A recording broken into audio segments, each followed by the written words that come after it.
আচ্ছা বলি হরি বাপু, আপনারা কি শুনতে পাচ্ছেন? দেখুন, আপনাদের কাছে আমি আজকে নিয়ে এসেছি মাছ মাংস ছাড়া রেসিপি, নিরামিষি রেসিপি। ফুলকপি আলুর তরকারি। মাছ মাংস থাকলে তো আপনারা দাঁড়িয়ে দেখে যান। নিরামিষি তরকারিটা একটু দেখে যান কিভাবে বানাচ্ছি আমি।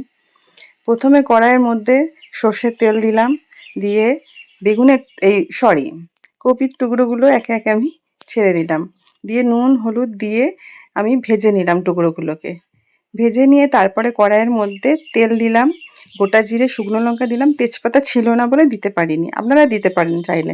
তারপর কাঁচা লঙ্কা চেরা দিলাম, দিয়ে আমি একটু নাড়াচাড়া করে নিলাম। করে নেওয়ার পরে আমি খুন্তি দিয়ে ভালো করে নাড়াচাড়া করলাম, জানেন তো খুন্তিটা আমি বেশি চালাই। তারপরে দিলাম আদা, আদা বাটা দিয়ে দিলাম। ভিডিওর শুরুতে আমি আলু ভাজছিলাম, কিন্তু আপনাদের বলতে ভুলে গেছিলাম, ব্যাপার না। তারপর আলু দিয়ে কপি দিয়ে আমি কষে নিলাম মশলাটা। কষার পরে জল দিয়ে ফুটতে দিলাম, ওপরে ধনেপাতা দিয়ে আমি রান্না রেডি করে ফেললাম আপনাদের কাছে।